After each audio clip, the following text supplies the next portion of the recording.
Welcome along to this week's edition of The Lowdown. I'm Rebecca Lowe. If you've never seen the show before, 5 questions. The boys are turning the tables. I have to answer their questions, which are normally my questions to them earlier on in the day, by the way. And I get 30 seconds. We have a clock as well in which to answer those questions. Don't know what they are. Let's start, Robbie Earl, with question number 1. Question number 1. Are Manchester United a true title contender now they have Cristiano Ronaldo? You know, I thought they were a true title contender before they even got Ronaldo. Wow. Varane, Sancho is not really impressing yet, but Mason Greenwood looking good. I just feel like Pogba seemed to be back on his game even before Ronaldo signed. I just felt like there was something happening at United. I wasn't sure that they would be able to cross the line, but I think they were definitely a contender before he arrived. Now he's here. I mean, I don't want to be knee-jerking and get carried away. Please do. Yeah. It's your show. But they're gonna last Will they? season. Will they? No, Chelsea are going to win the league, because I said that at the beginning. We know the Lowdown's never wrong. But they are a true contender, and they will last the season right up until, like, the final couple of days. On the same theme a little bit, who's going to score more Premier League goals? Lukaku or Ronaldo? Oh. I think just about Lukaku.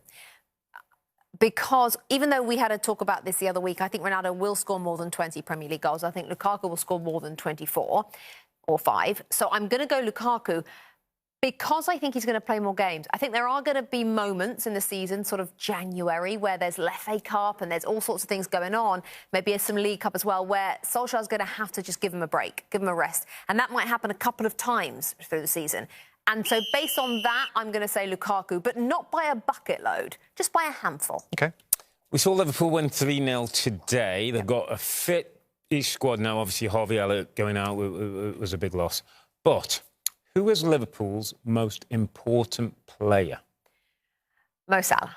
Mo Salah is Liverpool's most important player because as much as I want to say Virgil van Dijk, without goals, you don't win games. So Virgil van Dijk, as we saw last year, is imperative. If you too many. Yeah, of course. But as long as you've got Mo Salah and his 30 goals a season, 25 goals a season, then it's OK if you concede a few at the back. So it's a hard one because Virgil van Dijk is just imperious. But Mo Salah, and we talked about it on the show today, is a little underappreciated for some reason. I don't really know why, because he's the out-and-out, for me, star. If he gets injured, long-term injury, they're in a mess, I think, in terms of prolific goal scorers. OK, so let's turn our attention to the other end of the table. Which club are you most worried about in the Premier League so far? Norwich.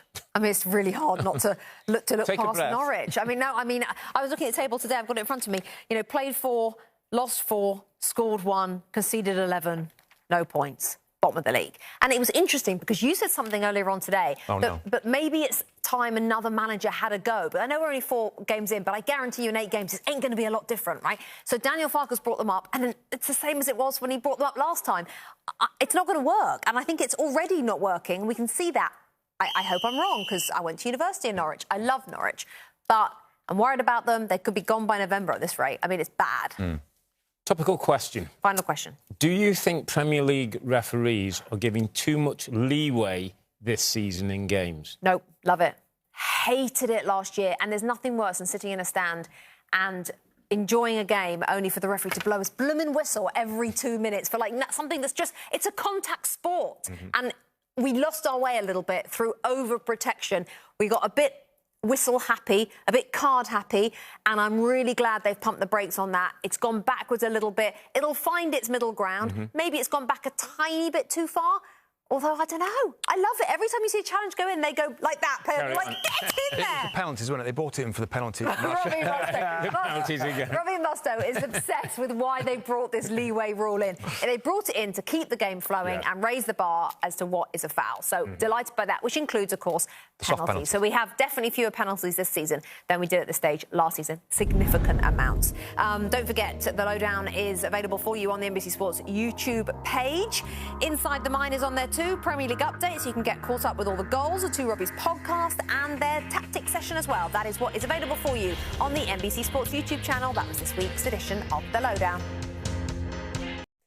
Hi, Hi there, I'm Rebecca Lowe, studio host for NBC's coverage of the Premier League. Don't forget to hit subscribe to watch highlights all season long, and be sure to tune in for Premier League mornings every weekend at 7 a.m. Eastern. And for even more content, head over to Peacock, where we've got live games, original series and a dedicated round-the-clock Premier League channel featuring studio shows, classic matches and much more.